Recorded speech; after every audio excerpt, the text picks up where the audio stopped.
In preparation for the 2015-16 school year, the Hoke High School counseling staff is sharing this presentation with you to assist you as you make course selections. Current 9th and 10th graders will register for their courses beginning on Tuesday, March 3rd during first block, while the juniors are taking the ACT. Current juniors' registration date will be announced soon. Before you begin course selections, you should be sure that you know your graduation requirements and check to see if you are on track toward graduation. A copy of these graduation requirements is in the high school planning guide. You will need 4 credits of English, English 1, 2, 3, and 4. 4 credits of math, including Math 1, Math 2, Math 3, and a 4th math that comes after Math 3. 3 credits of science, including earth science, biology, and physical science or chemistry. 4 credits of social studies, including civics and economics, world history, and American history 1 and 2, or AP US history plus 1 history elective. World languages are not required for graduation. However, a 2-credit minimum is required for admission to the UNC system. 1 credit of health and PE, plus 12 elective credits, for a total of 28 credits required toward graduation.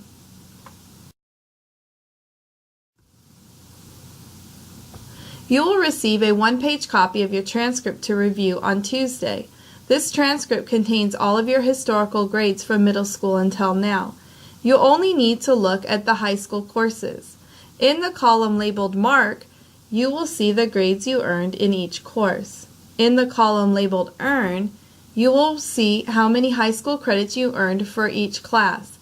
Middle school classes will show 0 credits since they do not count toward high school graduation. Check your transcript to be sure you are on track toward graduation.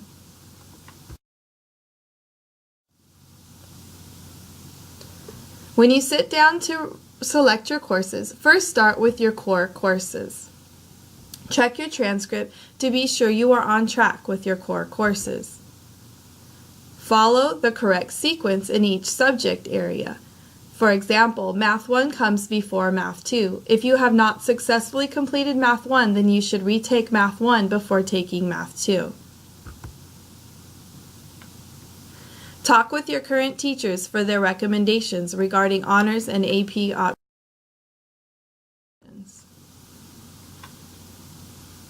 After you have selected your core courses, look at your electives. Elective courses are required courses.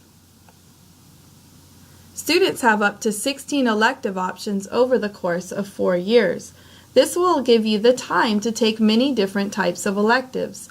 For example, you may take a 4-course CTE concentration such as drafting, plus 8 credits in a fine art such as band, plus 2 credits of Spanish, and still have room for more electives. Students are highly encouraged to complete a 4-course concentration in a career and technical education cluster. Use the high school planning guide to read about course descriptions, sequencing, and how to be a CTE concentrator. The 2015-16 high school planning guide can be found on our high school website, and there will also be a link in the course registration in PowerSchool. The different categories of electives include career and technical ed, such as foods, Microsoft, nursing, welding, performing and fine arts, such as dance, theater, chorus, and band, JROTC, and academic electives, such as journalism and African American studies, world languages, we have Spanish, physical education electives. Consider taking college courses. Juniors and seniors can earn free college credit while enrolled in high school through the Career and College Promise program.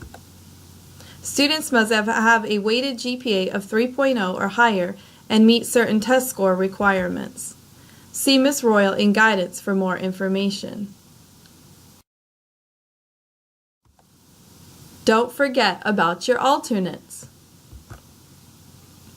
All students must register for alternate electives in case you do not get your first choice in electives. When you get your schedule in August, you will not be allowed to make a schedule changes for courses you signed up for, including alternate. Choose your courses wisely. Choose courses based on your personal interest, your post-secondary plans, what you plan on doing after high school, your readiness and ability for the classes that you're considering. Choose the most rigorous courses that you are ready for. Discuss it over with your parents and guardians, your current and past teachers, and your school counselor. Do not choose classes based on teachers or what your friends are taking.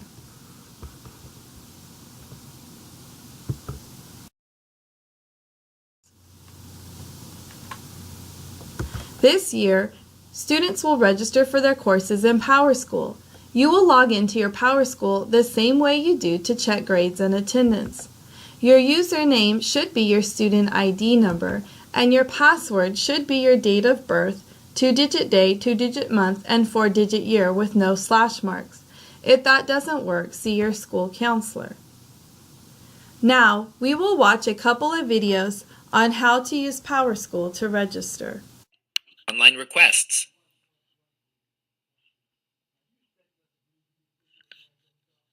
Now that you've set up the request screens for each grade level and activated them, let's take a look at how students and parents use the screens to enter course requests online. This is Brian Holt, a 9th grader at Apple Grove High. He's excited because registration just opened for the next school year, and he gets to request the courses he'd like to take during his 10th grade year. Although his parents could request courses on his behalf by logging into the PowerSchool parent portal, he and his mom are going to log into the PowerSchool student portal and request his courses together. To log into the PowerSchool student portal, Brian enters Apple Grove High's URL for the student and parent portals in the address field of his web browser and presses enter. The URL is the same one you use to log into PowerSchool, except students and parents don't need to type /admin at the end.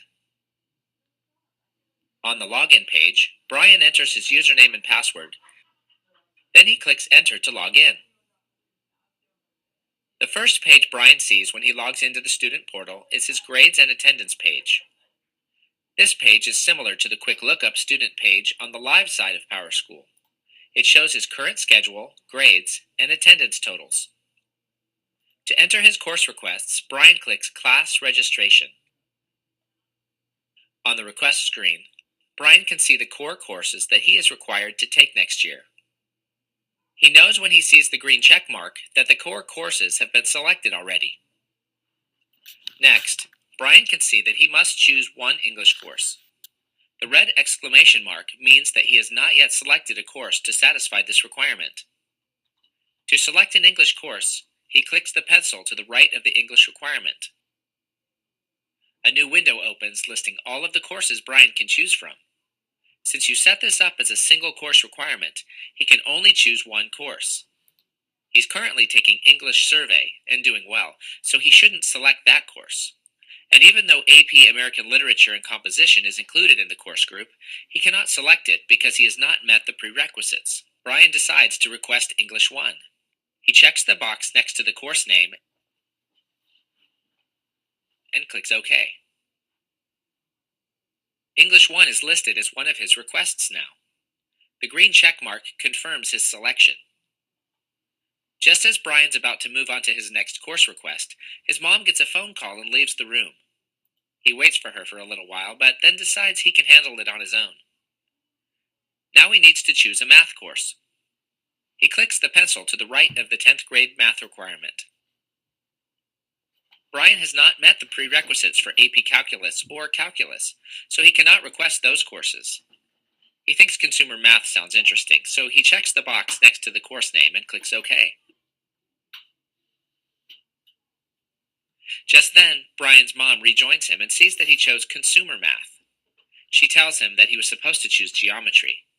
To fix his mistake, Brian clicks the pencil again. When Brian checks geometry, the checkbox next to consumer math clears, since the 10th grade math requirement is a single course requirement.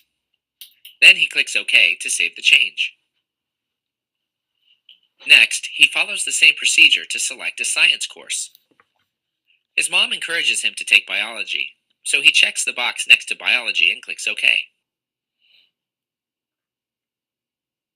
Biology appears as one of his requests. Now, Brian needs to request the last required course, a history course. Why don't you give it a try this time?